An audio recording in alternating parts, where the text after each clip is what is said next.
Thank God I didn't eat a lot today. That would have ruined me. It opened up with Carlito versus Ric Flair for the IC title. And they built this up as... Okay, please, Vince. Sorry.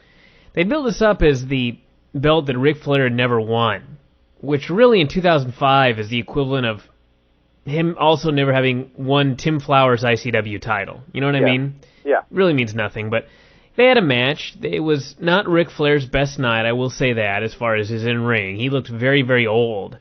And he wrestled the match. Carlito did his little dealy-a-bob, whatever he does, gets the heat. I understand while I was watching this match why Flair does not like being a babyface. He ain't the best babyface in the world. And, you know, the match was lacking, but it was sort of fun at the end. Flair made his big comeback. They did a great spot teasing Flair went up top, and much to his own shock and amazement, he actually hit a karate chop off the top rope. Yeah, he went up to the top rope, and everybody stood up because they were waiting for him to be thrown off, and instead he punched Carlito in the face and came off with, like Vince said, a giant karate chop. And he landed, and he raised his hands to the heavens, and he gave a big woo, and everybody started jumping up and down and cheering like they'd witnessed history, which in some small way they had. I believe this may have been the first time this millennium that he actually came off the top. I know he did it a few times in WCW in the mid-'90s, but I don't think any time in the last 5 years, really. The last time I remember it happening, I think he was feuding with Terry Funk in, like, 1988 or something. No, there was one time during Nitro that I remember him coming off, and it was a big deal, but those may have been the only 2 times in the past, like, 25 years. So I believe you. But, yeah, so he was about to be accosted by Carlito in an apple. Carlito was going to spit the apple in his face, and Flair punched him in the throat, which somehow caused the apple to become lodged in his throat. I wasn't sure of exactly how that happened, but regardless, Flair then put him in the figure 4, and Carlito tapped out. And the match aside, the rest of the evening was the Ric Flair show. Ric Flair immediately... First off, he cut a promo putting over the belt, and the Intercontinental title may actually mean something from this point forward because he put it over so strong. I thought he was actually going to begin having sex with the belt. He was professing his love to it and stroking it, and thankfully there were a bunch of women in the crowd, and Flair instead went after them, and he pulled 4 hoochies out of the crowd. He dragged them to the backstage area. He threw them in a limo after saying that they were going to, I guess, bear witness to an amusement park in a limo, and it was him.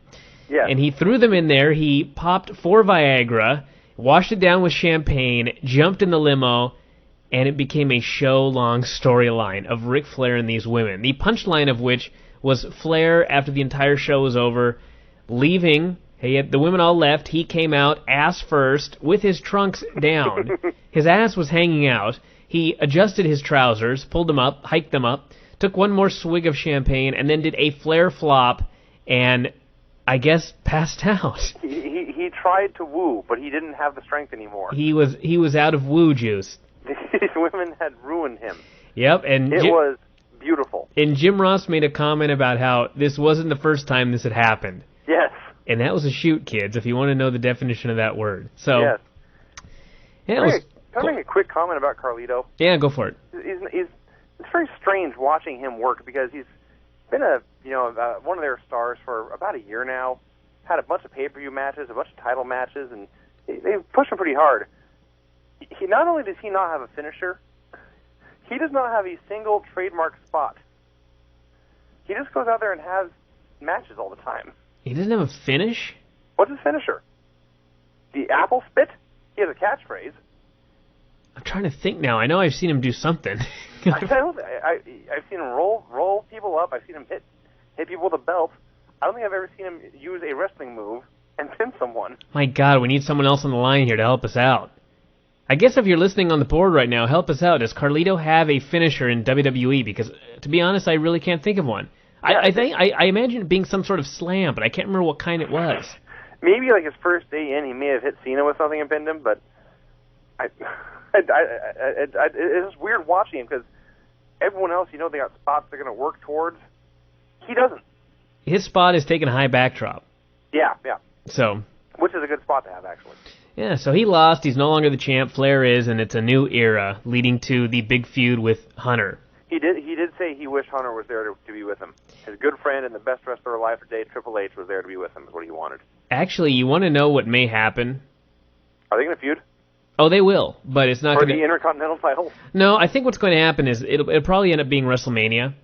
I think... Really? Because, well, they wanted them to do a match at SummerSlam. And Hunter basically... He learned a lesson from the Randy Orton and the Batista deal. And he basically was like, no, that's not enough time to build this feud. We've been Evolution for years. We need to build this up slow. So I think it's going to be a slow build to WrestleMania, which means Hunter will probably screw Flair out of the title at some point, maybe around Royal Rumble or something, and that will begin 2 months or 3 months to WrestleMania. But I think there's a young man in the company, I don't want to mention his name right now, that is going to be feuding with Hunter. And after you've finished listening to this entire show, you may be able to figure it out on your own. But if you don't know, you're going to know pretty soon, because that's all I'm going to say about that. But let's move on. All right. Then we had Victoria and Tori Wilson versus Trish Stratus, and the new Her in a tag team match. And, my God, Ashley is the worst worker on the North American continent, and quite possibly in the whole entire world, and everybody knew it. The only good thing was they kept her from doing spots after she really screwed one up. She screwed one up so bad that Tori Wilson, of all people, got upset and threw out of the ring right on her head, and she took this horrific, terrifying bump and nearly died. When Tori Wilson shoots on you for screwing up... And when Tori Wilson is not the worst worker in a match, think about that. Yeah. So they had a horrific match until Trish got in, and Trish, my God. First off, she's beautiful. Second off, she was like, I don't know, Shawn Michaels in his prime. Yeah. Which actually is this year, when you really think about Well, it. that's kind of true. Shawn Michaels in his prime against Chris Masters, coincidentally, which we saw later. So yeah, she looked awesome, and ended up with, God, what happened? Oh, Stratus pinned... Victoria in the head and pinned her. Yeah, the chick kick, as they call it. And Candice was all over the place because she's going to be the next diva to pose in Playboy, which is the big surprise in the Ross report, of all people. When he said it was, no, we wouldn't believe it, I thought he'd pick somebody that we actually wouldn't believe. I have no problem believing Candice is going to get naked, because if you've ever listened to... I'm trying to remember what I saw. I saw Candice... I'm almost positive I've seen her naked at some point. Well, you probably have. Everybody has. But Candice was doing some sort of interview out of characters. Maybe it was in the Diva thing that I watched, but this girl, Vince, she knows one thing, and that is That's right. attempts at beauty. That's it. I remember watching that with you now. Like, I do not think that you could carry on a conversation for more than 30 seconds with this woman if it didn't have anything to do with her and what she looks like. Like, if you try to talk to her about... Cars. The Hurricane? The Hurricane. Don't say Cars, because I don't even know Cars. But if you try to talk to her about the Hurricane or something, I don't even think she knows what a hurricane is, much less that one hit New Orleans. So yeah, she'll be posing in Playboy, and that's some big surprise. Yeah. Then we had Gene Snitsky and Big Show. And this was exactly what you would expect Big Show and Gene Snitsky to be like. And it was... The one thing I'll say is this: Gene Snitsky had a bad night, which made this a great match, if you can fathom such a thing. He looked so horrible, and it was so great. And they had a shitty match. Big Show won with the choke slam, and then hit him with the ring bell twice, and then left. And they both are now back to obscurity. Yep. It accomplished nothing. It was mildly entertaining for what it was. But, yeah, nothing to see here. You know, I thought you were actually going to just say yeah and then say nothing else. And I gave you The Office. I just waited for a while, and you followed it up, Vince. You're improving, dude. Woo! You can almost be considered a pro at this point. That would involve me being paid. Which I'm not asking for. I'm just making a point. Not necessarily. Yes, it would. I bought you a cheese quesadilla tonight. You don't consider that pay? That's for my writing. No, maybe that was for the radio show, and I haven't paid you for your writing this week. You ever thought of that? Then you owe me money. Anyway, let's move on. I think we should. Shelton Benjamin, how was the quesadilla, by the way? It was good. It was All right. good. Taco Bell cheese quesadilla, like all of them. They're always good. Yeah, nothing wrong with it. Except I would like to note that I ordered 3 chicken soft tacos with no lettuce. Vince, how big were these chicken soft tacos? I think you could have taken... They were smaller than the oversized member that I had in my trunks when I played Starman. No, by far. Significantly smaller. All three of them were smaller than this member. You could have probably stuffed the fillings of those 3 tacos into one normal taco shell, and it still would have been small. Yeah. So I got raped at Taco Bell tonight. Apparently there's a chicken shortage in the Pacific Northwest. Chicken and everything else. The only thing of normal size on there was a tortilla. Everything else was these tiny little... So yeah, I'm very upset at the Puyallup Taco Bell right now. Then we had Shelton Benjamin versus Kerwin White. And during this match I had a revelation. Oh. Well, not really, but... Oh. I am a fan of the Kerwin White gimmick. And I really shouldn't be. You know what I mean? But Chavo Guerrero Jr., let's be honest, he was going nowhere. He had been... I said this before, I think, but... He's never shown any charisma when there was not an immediate family member in the ring with him. Yeah, it had to be Eddie, really. Or his dad. No, because his dad always totally outshone him. His dad overshadowed him, you're right. Yeah. And he was kind of cool when he was one of the MIAs, but that was really it. Chavo Guerrero by himself has never been anything. And there was no chance of him ever being anything in the near future. Right. He would have wallowed in obscurity and then been fired had they not made him Kerwin White. Which is why I really had no problem with Kerwin White. I agree. And I enjoy it because it's so goofy, you know what I mean? But the downside is, him and Shelton Benjamin were having this match, and it would have been a real good match, but the fact that he is now Kerwin White just killed the heat. Nobody takes this man seriously, and they never will, as Kerwin White, and thus it hurts as what would have otherwise been very good matches, and this was an example of that. They were working their asses off. I mean, if you would have just... You know, if it would have been Chavo versus Shelton, this would have been a good match. But it was Kerwin. Nobody cared. They chanted boring, and it was sad, really. And he beat Benjamin up forever. Went to get his golf club. Shelton just sort of grabbed him and gave him the T-bone, pinned him. That was it. And yeah, I guess back to the golf course for Kerwin White. Yeah, you make a good point. He's a mid card. He's their version of the Blue Meanie now. Yeah. Where he comes up with his comedy act, but then if you ask the comedy act to have an actual wrestling match, it's, you know, people can't take him seriously for obvious reasons. So, yeah, you're right. I'm not saying they should get rid of Kerwin White, because personally I love him dearly. But he should be relegated to Heat, but there is no Heat, so I don't know what's the future for young Kerwin. They've kept stupider stuff around longer than this, so I don't think they'll be dumping Kerwin White anytime soon. Well, we shall see. It's almost like the stupider it is, the more the chances are that they'll keep it around. That's also true. Marginally stupid stuff they don't have a problem getting rid of. Yeah. So then we had Matt Hardy versus Edge in a cage match. This match ruled. Alrighty then. I want to get that out of the way. They beat the holy living piss out of each other. They gigged, they went into the cage, they went off the cage, they teased stuff off the cage, they actually delivered stuff such as a side effect off the top rope in the cage. It was a terrifying spectacle in many ways, and finally... Lita got involved. The best part about Lita getting involved, I think 95% of the people in wrestling have forgotten what the point of a cage match is. You put the cage up, not so that the guys bleed. The cage is supposed to be there to keep people out of the cage. Right. And they've got this giant steel cage with a locked door on it, and they've not only got a ref in the ring, but they've got a ref standing guard. And somehow this 115-pound woman got past the large referee guard into the cage through the locked door. And I thought, well, it's a good thing they had that damn cage there. In 2005, the point of the cage is to bleed and do something stupid off the top, which sadly was exactly what happened here. Matt beat the crap out of him, went up top, was about to leave, but then changed his mind, looked in. There was Edge laying there. And Matt Hardy jumped off of the top of the cage and did a leg drop onto Edge, who laid there and took it. Oh, yes. And even more amazing is what happened next. Matt Hardy walked away? Pinned him. Yes, Matt Hardy won this match. I didn't think it was going to happen, but it did. Matt Hardy won this match, pinned him, walked to the back, was victorious. Edge was left in a pool of his own blood with that devilish whore next to him.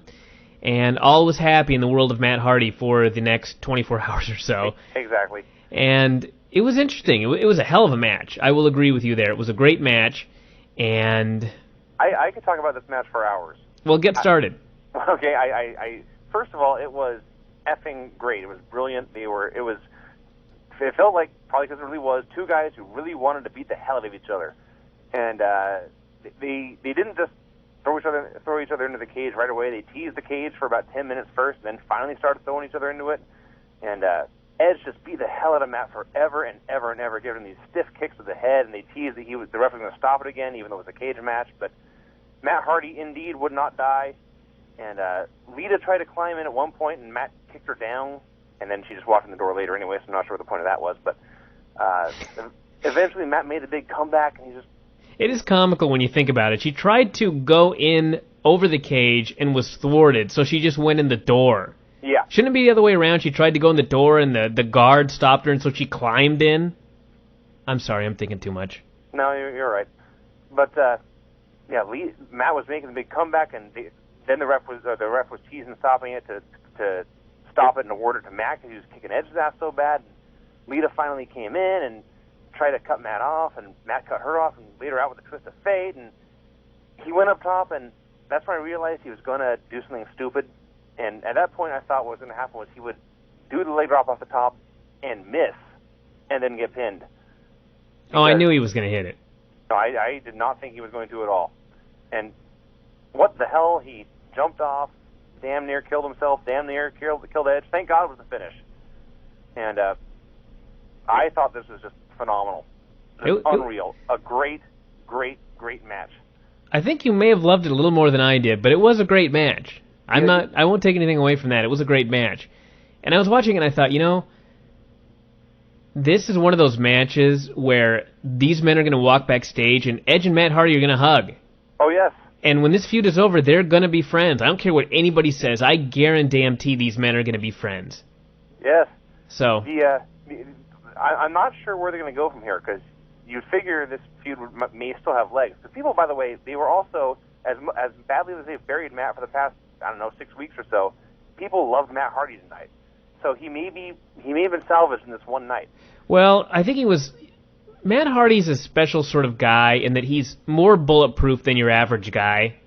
I'm not sure exactly why it is. I think part of it is because the people see Matt Hardy as like them, and for some reason they really empathize with him. It's very strange, but it's true. And yeah. I think that the match they had on Raw where they both went off the stage, that's the one that rehabbed Matt. And somehow they still saw him as the guy. Someone to cheer for. Yeah, someone to cheer for, someone to get behind in this match, and it worked, and he's going to be a big star, and things happen to big stars in this company, so we'll see what happens. It's a strange business. And one last thing before we move on, I figured they were going to, I guess we're still figuring the feud's going to continue tomorrow night on Raw. In a way, I hope it doesn't, for a couple of reasons. One, Matt Hardy laid out Lita and then hit the big leg drop and pinned Edge and totally got his revenge. It's a perfect storyline end to the feud right now. And two, I cannot fathom Edge and Matt Hardy having a better match than this. Oh, they won't. Yeah. But also you have to look at Ray and Eddie and JBL and Batista. I mean, they finished those feuds off, finished at SummerSlam, and had to do one more. Yeah. And if you look at the fact there's a 3-hour Raw coming up, oh yeah, there may be something there. Yeah. So, we'll see. Well, remember this one, folks. It was special. Yeah. Then we had Hurricane and Rosie versus Murdoch and Cade, which was interesting. Hurricane got injured, which was so classic. Basically, Murdoch went out to hit on Lillian Garcia. And in the middle of a World Tag Team title match. Yes, he was so intent on winning these belts, he went to hit on the ring announcer. But of course, I guess if you're Murdoch, that's your best chance of getting close to Lillian Garcia. Sure. So anyway, she's out there, and he goes to hit on her, and Hurricane goes to save the day.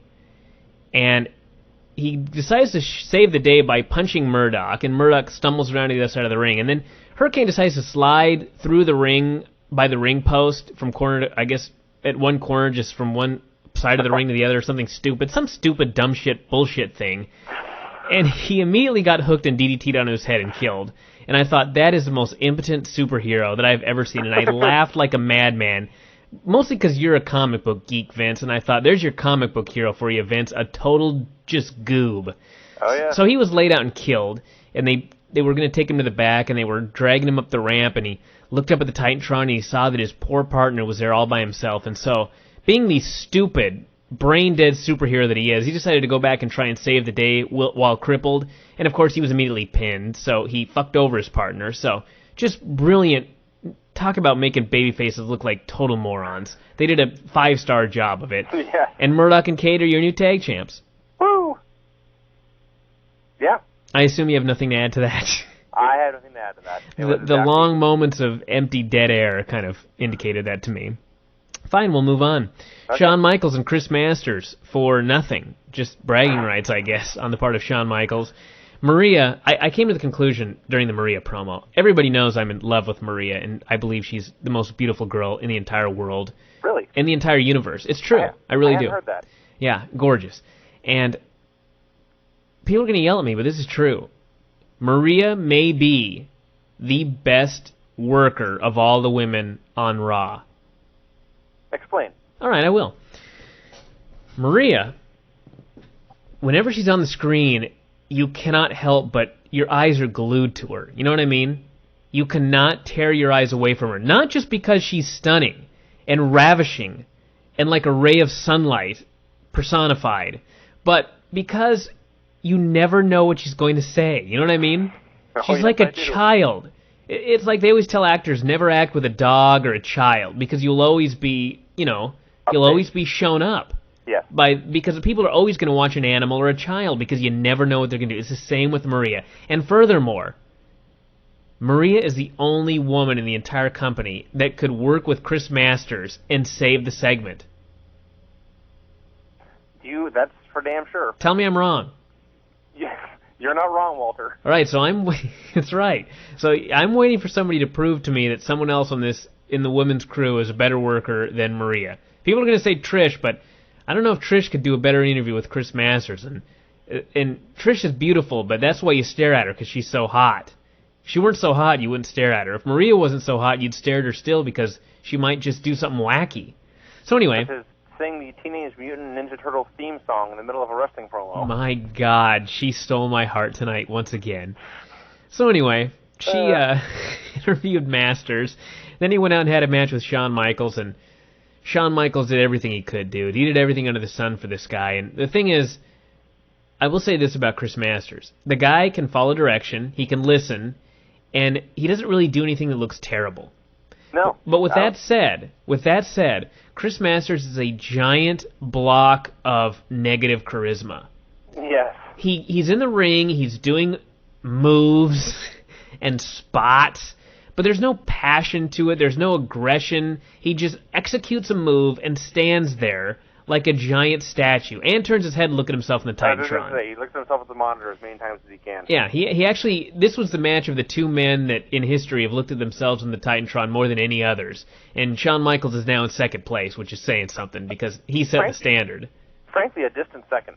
Yeah, a distant second. There was a point in this match where Masters, I think he put on a bear hug, or maybe it was a chin lock, but he had his back to the Titantron, and I know it was just killing him. Oh yeah, he probably had a turn too. But the point is, they had this long match, and Shawn, he did the Nikita Koloff carry job or whatever, and trying with all his might, and I thought, Masters is not at this level yet. If he beats Shawn Michaels, I may just urinate right now on Craig's brand new chairs here, and he's going to be very upset and vomit and everything else. And thankfully, he went for the full Nelson. Shawn slipped out, hit the super kick, got the pin, and all was right in the world. But they did the thing that they could with Chris Masters, and now I don't know what you do with him, because I think everybody sees through him, to be honest. Yeah, it's like you say, he does his moves, and it's not like he blows spots left and right. He's not like Johnny the Bull or something. He does his stuff, and no one cares. Yeah, and I'm not going to bury Chris Masters, because, like I said, for what he does his stuff okay. He's not terrible. But the problem is, someone on our board actually compared him to Rock. And even when Rock was being pushed down our throats early on, you could tell that Rock had a ton of charisma. Yeah. It was oozing from him. The charisma does not ooze from Chris Masters. Chris Masters, it's an old cliche, but he needs a charisma transplant desperately. And he's not ready for this level. He may be in 5 years, he might develop some sort of charisma or something like that, but it's too early right now, and Yeah, Rock from day one was also a much better athlete. Well, there is that too, and but yeah, I think we pretty much drove this into the ground. All right, so then we went to the main event of the show, John Cena versus Kurt Angle for the title. It was their usual very good match. What's funny is, I was thinking, my God, this is the best John Cena's looked in I don't know how long. And then I remembered how long. It was the last time he had a match with Kurt Angle. Yes. And it stays like this when I think Kurt Angle's the best wrestler there has ever been. And, Ric Flair actually told people after his match with Angle that he'd never been in the ring with anybody as good as Angle. Mm-hmm. And I want you to sit back and think about all the men in his entire career that Ric Flair was in the ring with. And he said he'd never been in the ring with somebody as good as Kurt Angle. And that's really saying something. And Angle just had a terrific match with John Cena, who is nowhere near a 4-star average match worker. And they had a hell of a match. And the unfortunate thing was they had a shitty finish, which was Cena hitting him with a belt for the DQ right in front of the ref, which killed the crowd like you would not believe. The thing is, Kurt Angle is super over with the dudes, and John Cena is super over with the chicks and the children. So you almost had these dueling, it wasn't really dueling chants, but, all the guys were cheering for Angle, and all the chicks and the kids were booing him, and vice versa. And this killed everybody in the crowd. This finish killed everybody. I mean, The air went out of the building. There was a groan. It was bad, bad news. And then Bischoff was out there, and he was going to, I guess, try and restart the match or strip Cena of the title or give it to Angle or something. But before he could, Cena gave him the FU and left him laying. And they ended up with a brawl with Angle and Cena that finished with Cena putting Angle through the announcer's table. So I don't know what they're going to do here. I really think Angle needs the belt. I think it would be better for Cena to be chasing him. But maybe that Angle's just so cool that he'd be the wrong guy as heel champion. I don't know what they're thinking, but they didn't put the belt on him here. I don't know what they're going to do tomorrow. I don't know if they're going to strip him of the belt. I don't know if Angle's going to beat him in a rematch tomorrow. I don't know if they'll sign the rematch for the 3-hour show and Angle will win it there. I was just going to say. I know they're doing the match at Taboo Tuesday, the rematch. I don't know who will be champion. Oh, God, are they doing that again? Oh, yeah. Yeah, it's true. They blamed the low buy rate last year on the baseball playoffs or something stupid. And when is this one scheduled? Tuesday. In October? No, November, whatever it was last year. Well, that's my point. The baseball playoffs will be going on again. Yeah. We're getting off topic. We'll rant about this in the weeks to come. Well, the point is that's not why the buy rate was low. The buy rate was low because it was on a Tuesday. Yeah. Remember that? How little we wanted to see a Tuesday pay-per-view and nobody we knew wanted to see a Tuesday pay-per-view? It had nothing to do with baseball. Yeah, nothing has changed on that front, by the way. Who the fuck wants to watch a pay-per-view on a Tuesday night? Especially me, since I got to go to press on Tuesday night. Not that I really determine when pay-per-views should air, but you know what I mean? Yeah. People go to work the next day. They've been at work that day. There's traffic. I don't know. It's just a horribly stupid idea. I mean, if the show starts at, 5 o'clock p.m. or whatever on the West Coast. You got to get off work early to go home and watch pay-per-view. Who the hell's going to get off work early to go watch a shitty pay-per-view? Where you don't know any of the Okay, let's just move on. Yeah, so anyway, horrible concept. They're going to do it again, so. Yeah. So, yeah, Angle, I will go ahead and go on record as predicting that they'll do the rematch on the debut show on USA, and Angle will win the belt there. It would bring joy to my heart, and I'm going to need some joy on that evening, so. I kind of figured, I don't know really what it in, but I figured that Cena was walking out of the show with the belt. I just didn't know exactly how they were going to do it. I knew he wasn't going to hit the FU and pin Angle clean. Yeah. I didn't think he'd leave with the belt. Go ahead. I didn't think he was going to leave with the belt, but go on. I did until today. I was thinking about it today, and I thought they would try to drag it out somehow, and I thought maybe Kurt would be destroying him and Cena would get a fluke roll-up or something, but no, they went into cheap belt shot, and no, it's been done before. I know. What a creative finish that was. Yeah. What's funny is they even, they had the finish on the house shows where Angle would beat him with the medals, and he'd stick the medals down his singlet like he did tonight. This is why I thought he knew the finish tonight, because he hit him with the medals and put him down his singlet. And at the house shows, he goes for the cover and the medals fall out and he gets caught and DQ'd. Yeah. At least that had been something, it would have still been horrible, but at least it would have been creative. This was the most generic, stupid finish to a pay-per-view main event you could possibly have, and they just went with it anyway. Didn't they just do it last year with Eddie and JBL? This is the finish they always use for this stupid stuff. Yeah. Unless there's going to be a cage match, in which case 7 million guys run in. So you can kind of figure out where they're going with these sorts of stupid finishes. But yeah, that's pretty much it for the pay-per-view. I'd say a good show. I don't know if I'd highly recommend the the replay, but I suppose if you put together the Angle match, which was very good, and the cage match, which was awesome, and what else was on the show that was any good? Big Show and Gene Snitsky. Oh yeah, then you should probably get the replay. But if you're a great fan of Chris Masters and you want to see the best match you'll ever have, that may be true. If you're gonna get a replay, get the TNA replay. But if you're gonna get both, you may as well get this one. So yeah, that's that.